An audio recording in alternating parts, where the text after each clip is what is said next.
Assalamualaikum warahmatullahi wabarakatuh. Bismillahirrahmanirrahim. Ya yuhin armahot namuhin naja'alian jalian solat tasammahot. Sallallahu ala sayyidina Muhammad astaghfirullahaladzim alladzi la ilaha illa huwal hayyul qayyum wa atubu ilaihi. Amma ba'd. Para pemirsa yang saya muliakan dan semoga Allah memuliakan juga.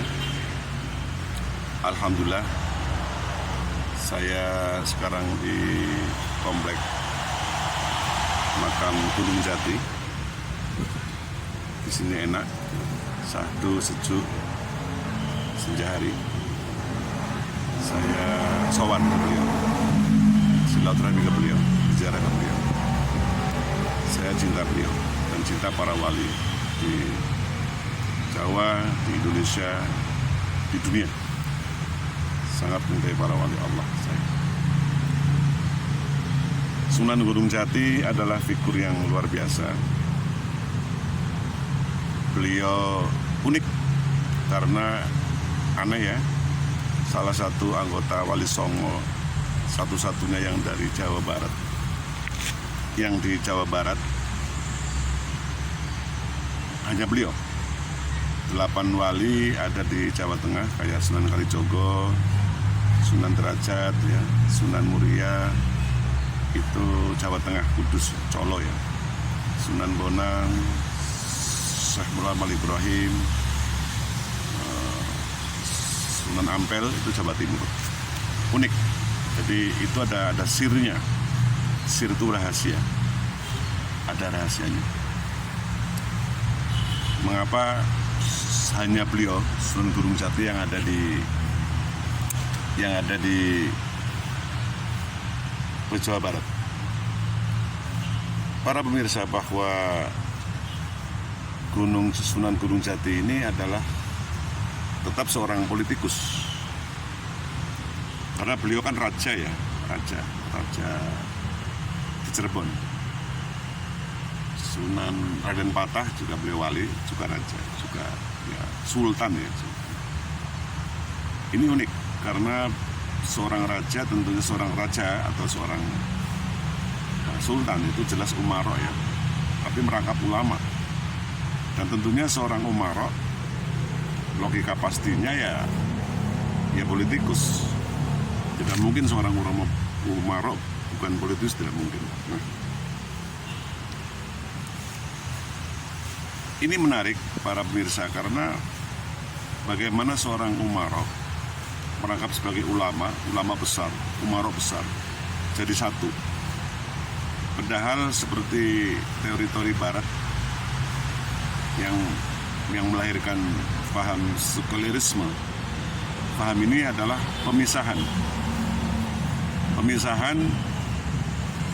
berbagai sesuatu yang bersifat keagamaan dipisah dengan yang berbagai hal yang bersifat kenegaraan. Jadi sekuler.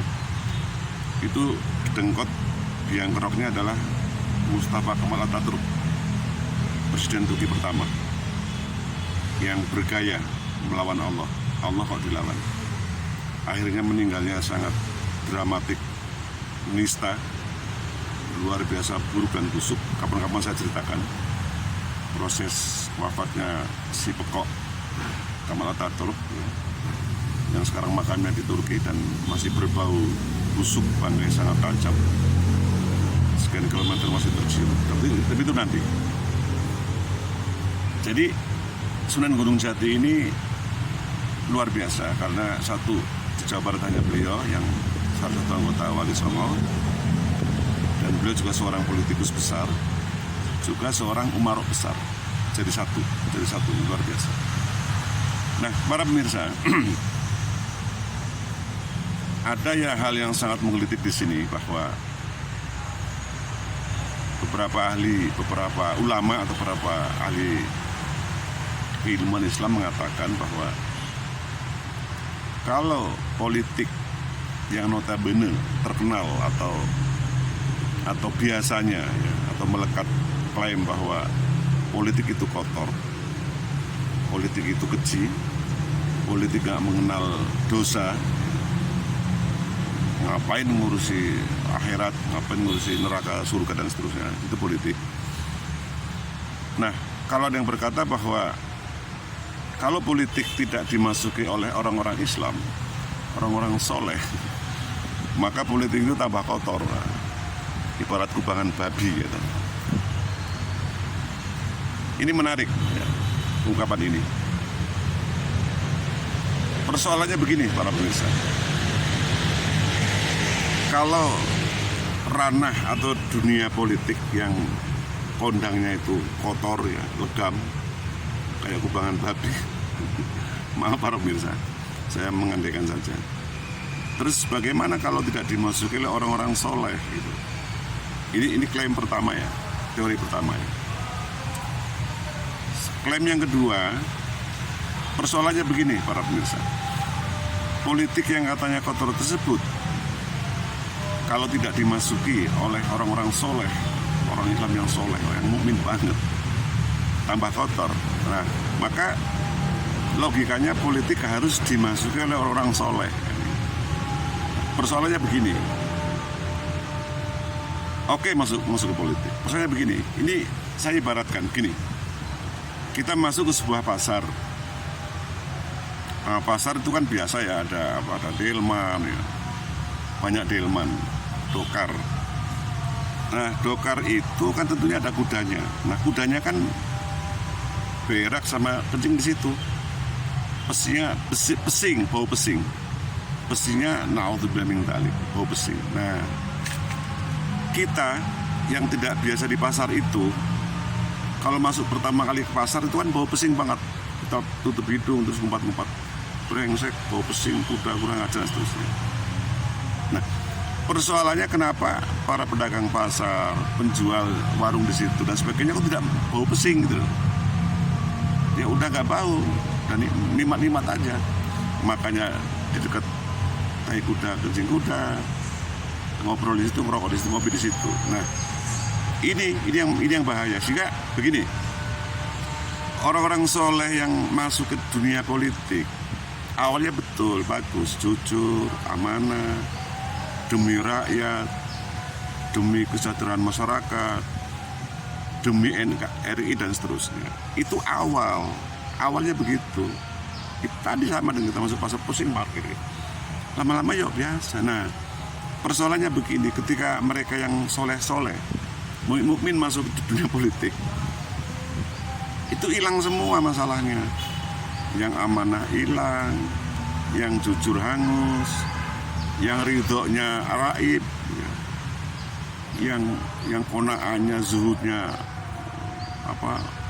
terbang melayang dan seterusnya. Itu makanya jangan salahkan banyak nama-nama kayak Muhammad Soleh, Muhammad Qasim, Muhammad Ridho dan seterusnya, nama-nama Islam di KPK jaket oranye diborgol. Ini kan tambah buruk Islam. Sudah politik Islamnya hancur lebur, ketambahan para makhluknya, orang-orang soleh ini juga ikutan lebur, hancur. Nah, ini masalah. Maka dari itu tidak salah klaim bahwa politik itu kotor, keji. Kalau tidak dimasuk, kita yang soleh-soleh tidak masuk, nanti tambah kotor. Ya boleh begitu, tapi kenyataannya ya begitu itu. Nah, moga-moga dengan ulasan singkat padat ringan ini, siapapun kita yang ingin masuk dalam dunia politik bisa meniru Sunan Gunung Jati, bisa meniru Umar bin Abdul Aziz, bisa meniru Umar bin Khattab, bisa meniru Abu Bakar, bisa meniru Utsman Ali. Ali itu meskipun khalifah ya kere banget. Umar bin Khattab khalifah besar, hampir menguasai sepertiga dunia. Jubahnya cuma punya 3 atau 2 itu. Dia cuci, beliau buat baju, nunggu kering baru dipakai. Nah, kalau kita kan jor-joran, namanya sih depannya Muhammad, tapi ya ujung-ujungnya itu tadi jadi penguasa hak. Ya penguasa, ya pengusaha. Mbadi jadi menteri, Mbadi jadi gubernur, bupati jadi bupati, Muhammadnya hilang, hajinya hilang, ini bahaya. Demikian para pemirsa, semoga ini sebuah wawasan. Kita berdoa semoga kita bisa menapaktilasi Sunan Gunung Jati ini. Kita berdoa ke Allah karena hanya doa yang bisa menyelamatkan kita. Wallahul muwaffiq ila aqwamit thoriq. Wabillahi taufiq wal hidayah. Wassalamualaikum warahmatullahi wabarakatuh.